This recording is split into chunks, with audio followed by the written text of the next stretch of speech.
Oi pessoal, então dando sequência ao nosso curso aqui, o que a gente vai ver aqui agora são portas quânticas e circuitos quânticos. Efetivamente esse é o último assunto que a gente precisa ver, né, antes de começar a realmente entender, né, o que são algoritmos quânticos.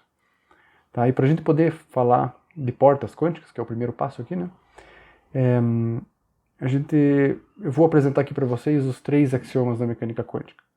Tá? Depende da maneira como você vê como isso aqui é tratado, às vezes aparecem 3 axiomas, às vezes aparecem 4 axiomas, eu posso discutir um pouquinho sobre isso, né, depois, né, mas os 3 axiomas que a gente vai estar considerando aqui são esses 3 axiomas. O axioma da sobreposição, né, que a gente já viu no começo do curso, né, que me diz que tipos de estados um objeto quântico pode estar, né, pode existir na natureza. Né. O axioma da medida me conta o que acontece quando eu faço uma observação do sistema, né, e a observação lá pode alterar o estado do sistema, esse é um ponto importante na mecânica quântica.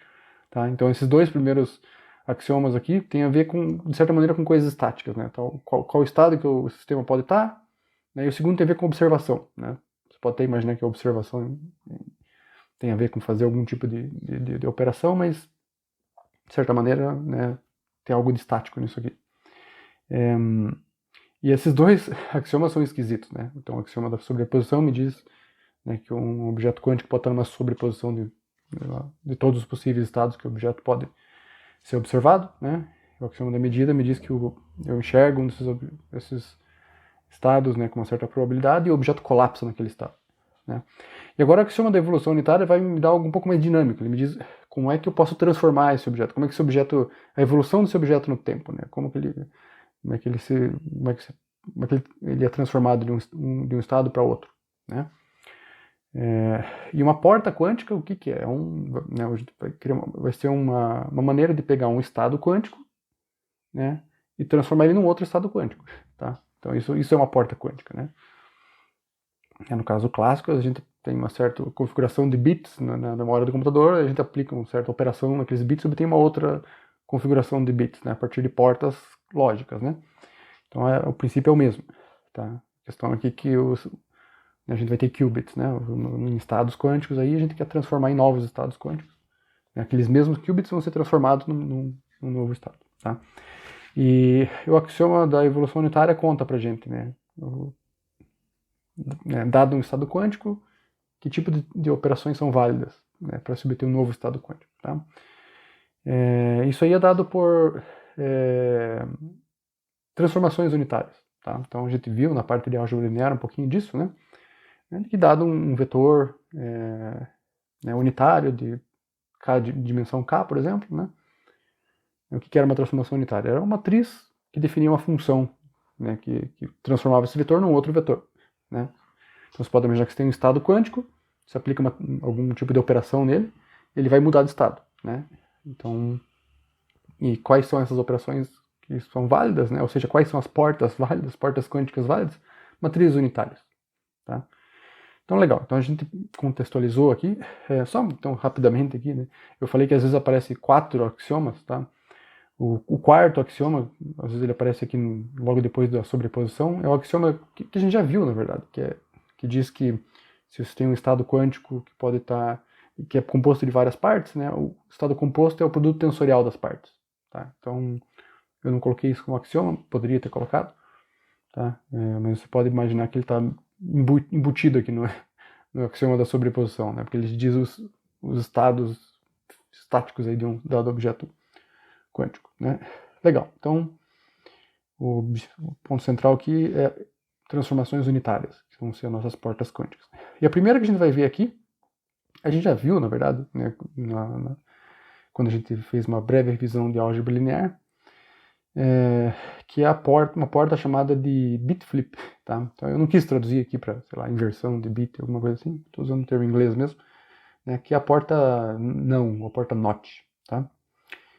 Que é essa transformação unitária. Eu estou chamando de x aqui, normalmente a gente usa a letra x para designar ela, que é essa matriz. Tá? Essa matriz aqui é chamada de matriz de não, ou porta not, ou porta não, ou bit flip. Tá?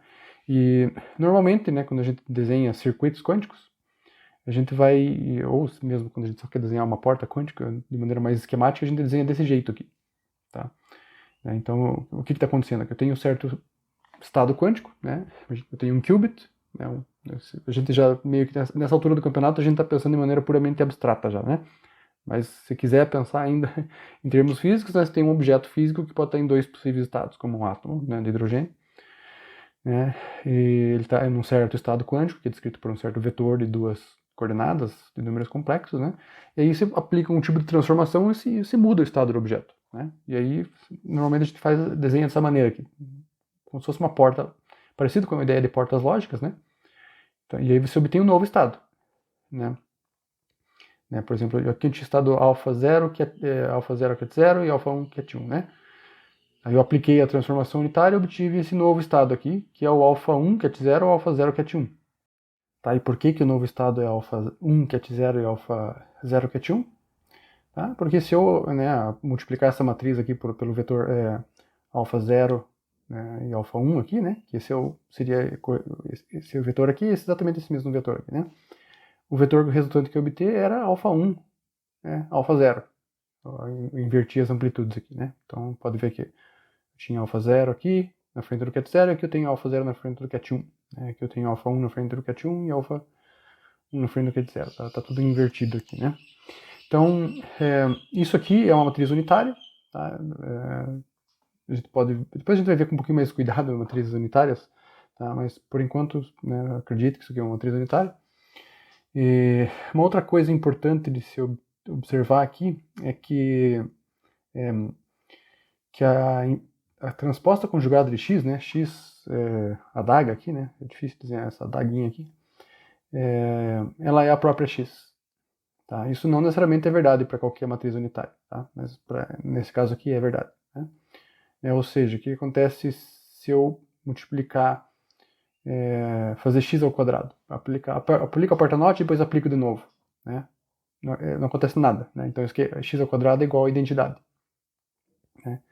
Então, assim, isso não é, como eu falei, não é verdade para todas as portas lógicas, que x adaga é igual a x, né? Então, o que a gente sabe, pelo fato da matriz x ser unitária, a gente sabe que existe uma matriz x adaga, tal que se eu multiplicar x por x adaga, né, isso aí vai dar a identidade. Né? É que, por um acaso, né, essa matriz que existe aqui, ela é exatamente x. Então, aí x vezes x é igual a identidade, né? Portanto, x ao quadrado é a identidade, tá? Nesse caso aqui em particular. Né? Legal, né? Então, seguindo em frente aqui, uma segunda porta quântica, e novamente é uma porta quântica, eu não falei antes, mas são portas quânticas para um qubit. Tá? Ela pega um qubit e retorna um qubit. Né? E isso aí também, aqui também vai ser uma matriz unitária de 2×2, né? Uma maneira de transformar um qubit com uma matriz 2×2. Né? E essa segunda porta quântica aqui, às vezes a gente chama de inversão de fase, flip de fase, né? O phase flip, que no termo inglês também é comum escutar, mesmo em português. Né? Então é essa porta aqui, que normalmente a gente usa a letra Z para ela, tá? Porta Z. Que é parecido com a matriz identidade aqui, só que tem um sinal de menos aqui, tá? Nessa posição aqui. Aliás, a matriz identidade pode ser considerada uma porta quântica também. Né? A matriz identidade, né, é uma matriz unitária, né? Só que se você multiplica um certo vetor pela matriz unitária, você obtém o mesmo vetor. É uma porta que não faz nada, né? Mas você pode pensar que é uma porta quântica também. Tá? Porque a matriz de identidade se multiplica por um certo vetor, você continua com o mesmo vetor.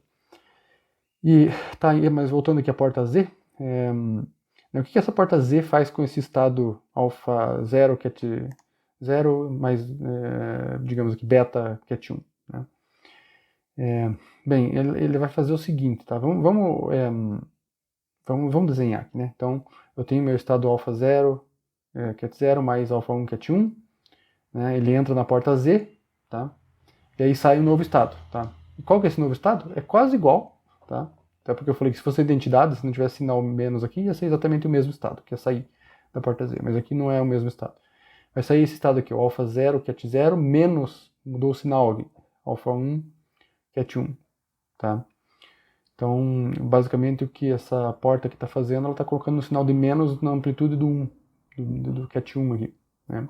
Em particular, né, que se eu aplicar o z no ket 0, né, eu obtenho o próprio ket 0, né, porque se o meu estado fosse só o ket 0, ou seja, meu estado não tivesse aqui o alfa 1 ket 1, né, está saindo aqui, eu estou aplicando um sinal de menos no alfa 1 ket 1, mas não existe o alfa 1 ket 1, então entrou o alfa 0 ket 0, saiu o alfa 0 ket 0, né. Agora, se a entrada fosse o bit ket 1, né, eu aplicar a porta Z no bit ket 1, a saída ia ser o quê?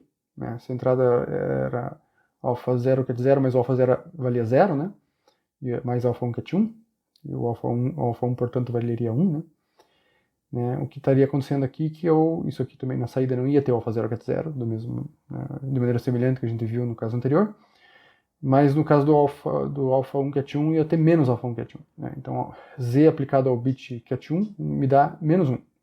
Tá? Então, essa porta Z aqui, se você, pensando só nos casos clássicos por enquanto, né?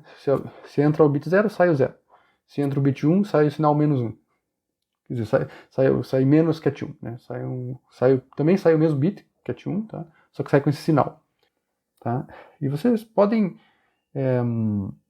fazer aqui, né, a multiplicação de z por alfa 0 alfa 1, né, e vocês vão ver que o resultado disso aqui, né, você faz essa linha por essa coluna aqui, né, vai sair alfa 0 aqui, né, e essa linha por essa coluna vai sair menos alfa 1 aqui, né. E aqui com a porta Z acontece algo semelhante com o que aconteceu na porta X, tá, a porta NOT, né. Também é verdade que o Z transposto conjugado, né, o Z adaga, né, ele é igual à própria porta Z. Tá? Novamente, isso não é verdade para todas as matrizes unitárias, né? Mas para a porta Z, assim como para a porta não, isso é verdade. Tá? E, portanto, acaba sendo verdade que se eu aplicar a porta Z 2 vezes, é como se eu não tivesse aplicado nada. Né? Isso aqui é igual a Z ao quadrado é a identidade. Legal, né? Então, porta Z é isso aqui. Tá? Algo que é interessante observar aqui na porta Z também é o que ela faz com o estado mais e o que ela faz com o estado menos. Tá? Então, relembrando aqui, né? O estado mais é 1 raiz de 2 ket 0 mais 1 raiz de 2 ket 1. Né? E o estado menos é 1 raiz de 2 ket 0 menos 1 raiz de 2 ket 1. Né? Então, se a gente colocar o estado mais como entrada da porta Z, o que ela vai fazer? Ela vai trocar o sinal dessa amplitude aqui, né? Que o alfa 0 é 1 raiz de 2 e o alfa 1 seria 1 raiz de 2. Né? Então, essa amplitude aqui de 1 raiz de 2 ia trocar para menos 1 raiz de 2. Né? Ou seja, eu ia sair do estado mais e ia parar no estado menos. Né? Se o estado menos fosse o estado de entrada da minha porta Z, né, a amplitude correspondente aqui ao ket 0 ia continuar a mesma e eu ia inverter do ket 1. Né? Eu ia sair do menos 1 raiz de 2 sobre 2, menos 1 sobre raiz de 2, né, raiz de 2 sobre 2 é 1 sobre raiz de 2, eu ia parar no mais 1 sobre raiz de 2. Tá? Então, ou seja, se meu estado de entrada fosse o estado menos, eu ia parar no estado mais. Então a porta Z ela funciona como uma espécie de bit flip, mas não é um bit flip, né? Ele faz um flip do mais para o menos, do menos para o mais. Ela funciona como uma espécie de porta não, uma porta NOT, né? Só que para os estados mais e menos. Tá? Então a gente pode imaginar que é uma porta não na base de Hadamard. Então legal, o phase flip aqui, a porta Z, ela leva o mais no menos e o menos no mais, né? Uma outra coisa que é legal de ver, e até ajuda a gente a entender por que isso está acontecendo, é entender o que essa transformação aqui faz no espaço de Hilbert, né? No caso aqui, novamente simplificando para o caso real aqui, né? Se eu desenhar o eixo aqui com o ket 0, tem o eixo do ket 1, né? Eu vou desenhar aqui também o vetor mais, tá? E o vetor menos, o ket mais e o ket menos. E aí, né, vamos ver o que acontece quando eu aplico a porta Z. Se eu aplico a porta Z no mais, desculpa, se eu aplico a porta Z vou começar com o 0. Se eu aplico a porta Z no ket 0, qual que é o meu vetor resultante? Né? O meu vetor resultante é o próprio ket 0. Então eu não tiro o vetor do lugar. Eu começo com o vetor nessa posição e ele termina nessa posição. Né? Agora, se eu aplico minha porta Z no meu estado, que está, digamos, no estado ket 1, né, ele vai virar menos ket 1. Né? Então ele vem para aqui, na verdade, tá? Nessa posição. Esse vetor aqui é o vetor menos ket 1. né? E se eu aplicar no mais, né, no vetor cat mais, ele vem parar no vetor cat menos, né? Então vocês estão percebendo o padrão aqui, né? Se eu tivesse um vetor, só, né, talvez para antecipar, né, se eu tivesse um vetor mais ou menos aqui entre o mais e o zero aqui, eu aplicasse a porta Z, ele ia parar mais ou menos nessa posição aqui, né? Ele só ia trocar o sinal da coordenada aqui do eixo vertical, né? Então o que está acontecendo aqui, ele está fazendo uma rotação em torno desse eixo aqui, né? Então ele pode imaginar como essa porta quântica que ela faz uma rotação em torno desse eixo, né? Então acho que até na parte que eu falei, estava falando sobre álgebra linear, eu apresentei um exemplo de porta de transformação unitária, né, que é uma porta quântica, que fazia uma rotação de um certo ângulo ρ, tá? Né? Então vai pegar um vetor e fazer uma rotação por um certo ângulo ρ. Né? Acho que até mencionei que nem toda transformação tem essa cara. Porém, toda transformação ela é uma certa rotação nesse espaço aqui, tá?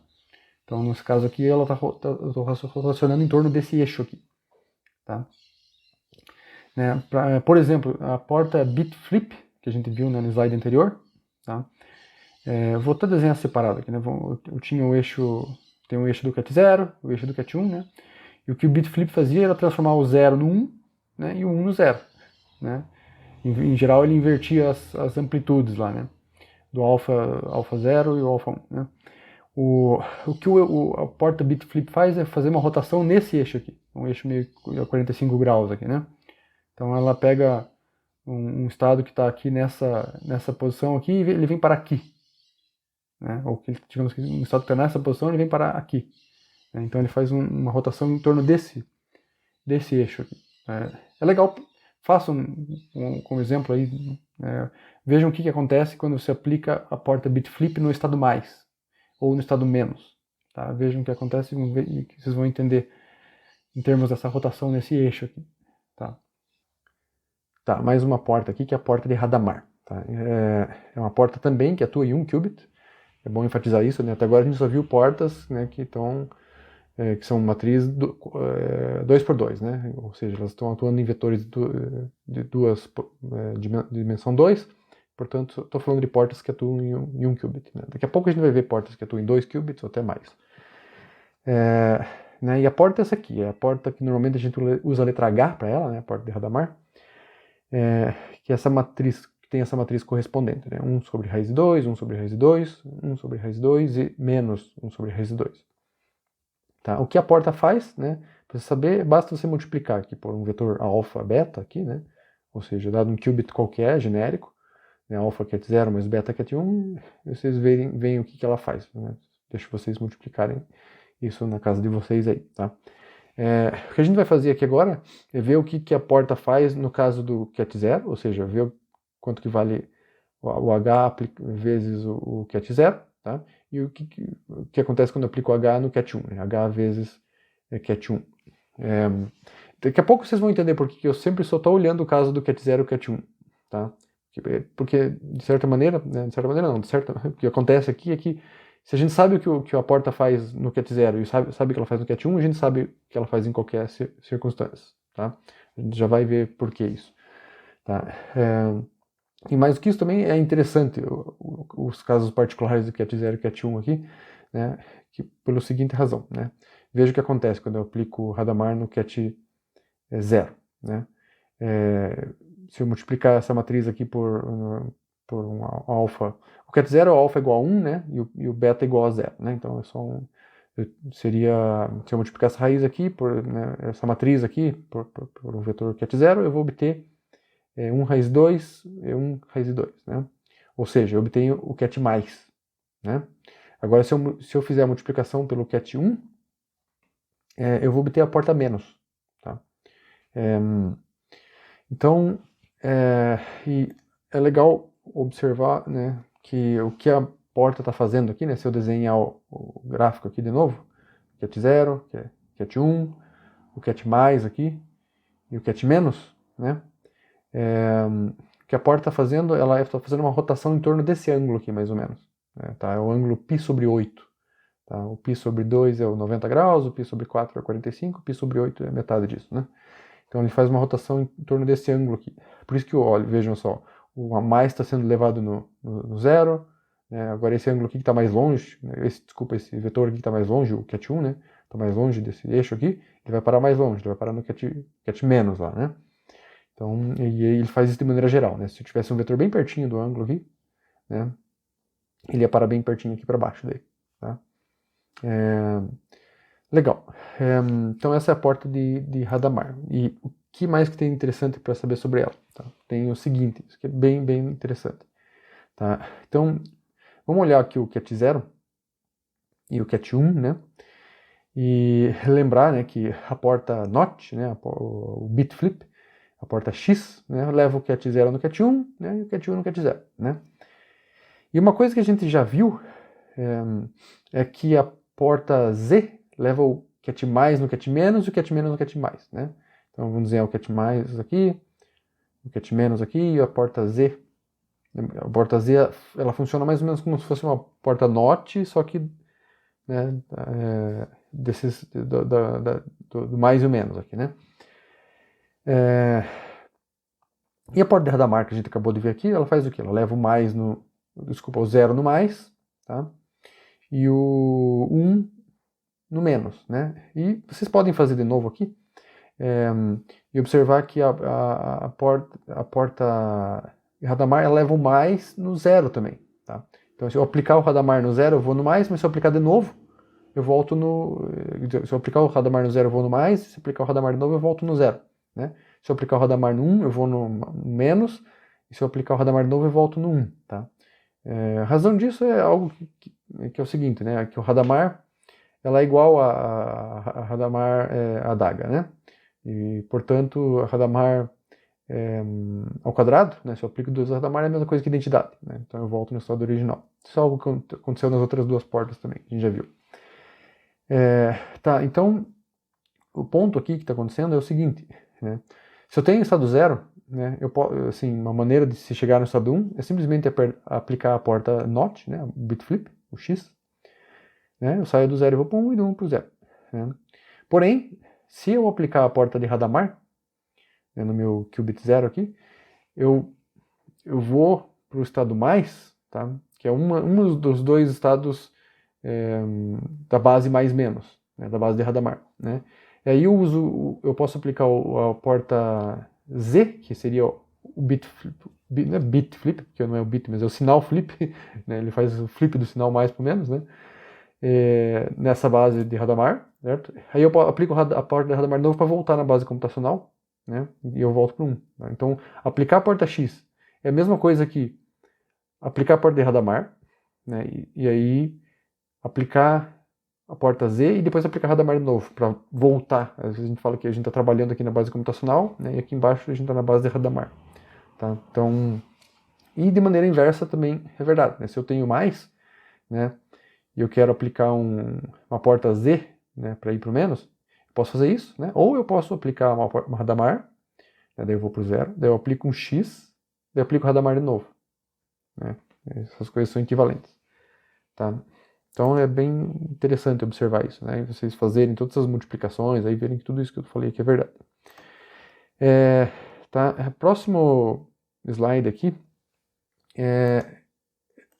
vamos pensar no caso de uma transformação unitária genérica, só que para 1 qubit ainda, né? Porque até agora a gente viu exemplos, né? O Hadamard, a gente viu a porta NOT, né? E a porta phase flip.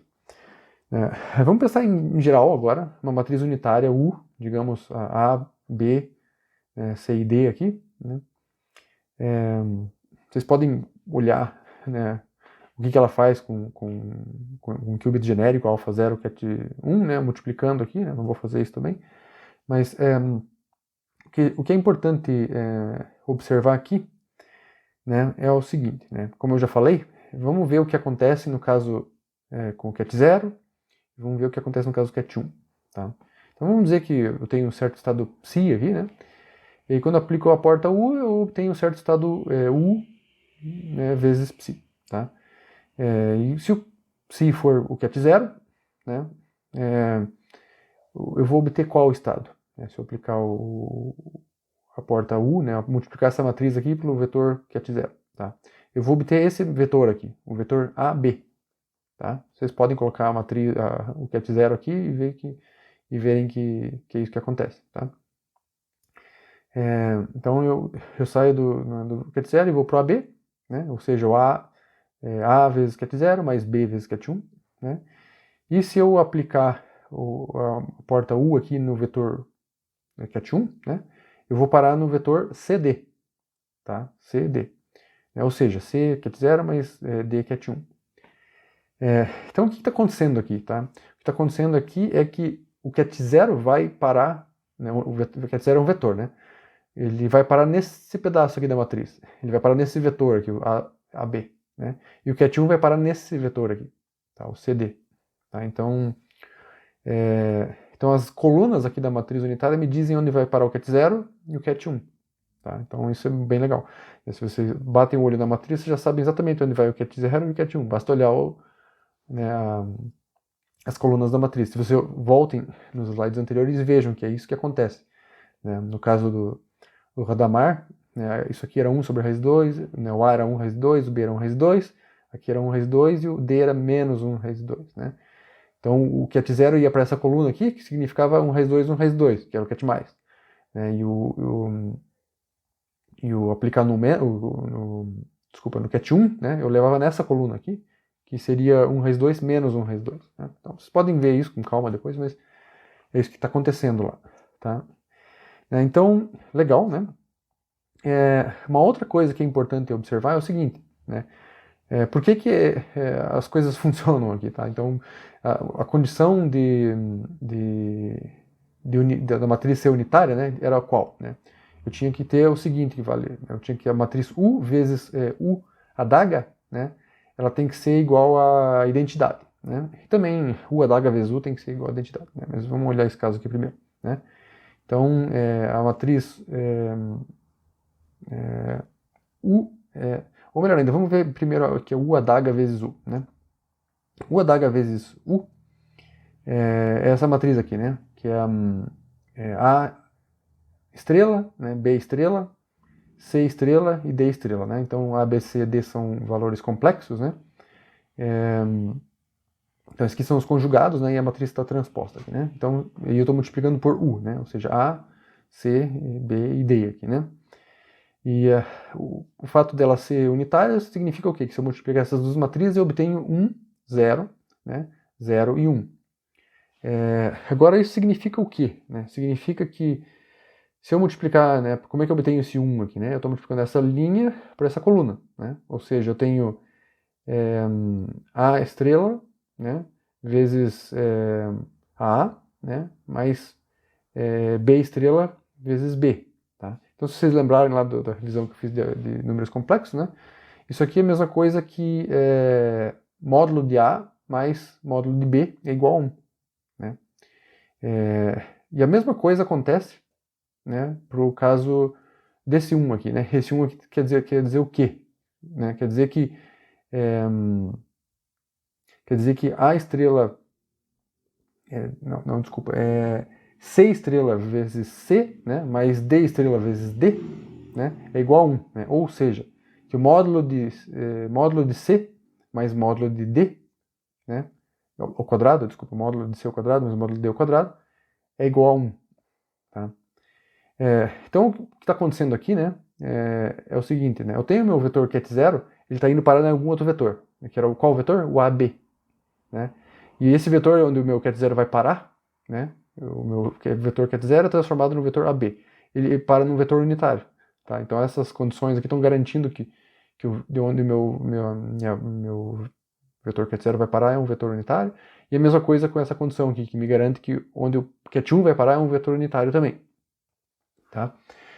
E aí tem outras coisas que tem que valer aqui. Né? Esse zero aqui, né, ou seja, porque esse zero aqui me diz o quê? Que essa linha aqui vezes essa coluna aqui é zero. Né? Ou seja, A estrela vezes C vezes mais B estrela vezes D é igual a zero. Né?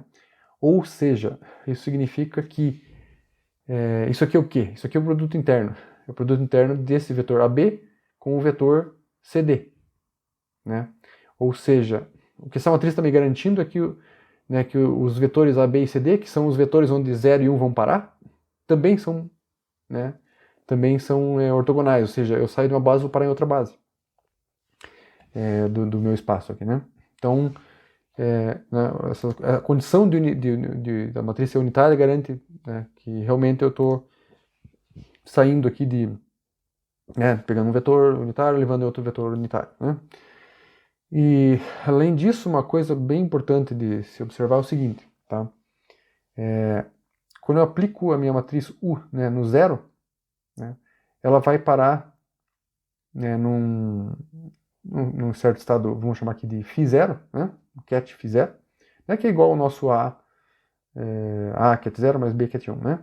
E quando eu aplico a matriz no ket 1, né, ela vai parar num certo estado, vou chamar aqui de ket φ1, né, que é um nosso C ket 0 mais D ket 1. Aí a pergunta é, né, no caso geral, em que eu estou aplicando a minha porta num, é, num estado qualquer, tá? Aqui vem a parte importante, tá? De por que eu sempre só me preocupava com o ket 0 e o ket 1. Estou querendo saber só o que acontecia no caso do ket 0 e ket 1. Né? Porque com isso eu consigo saber onde vai parar o caso geral aqui. O alfa ket 0 e o beta ket 1. Tá?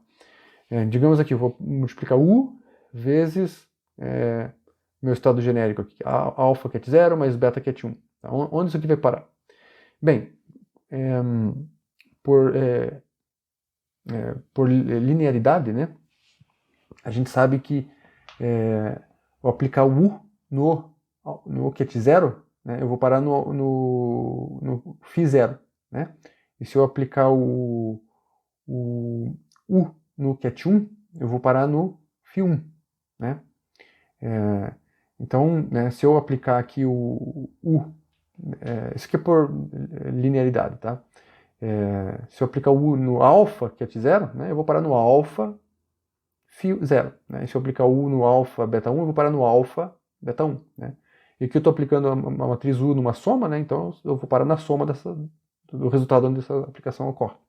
Tá? Então o ponto que eu quero dizer é o que? Né? Eu quero saber onde eu aplico a porta U num vetor qualquer aqui. Né?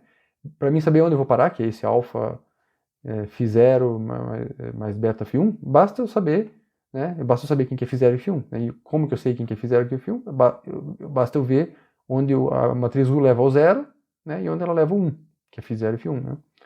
Aí vocês podem abrir esse φ0 aqui e substituir por A ket 0 mais B ket 1 e substituir no lugar do φ1 aqui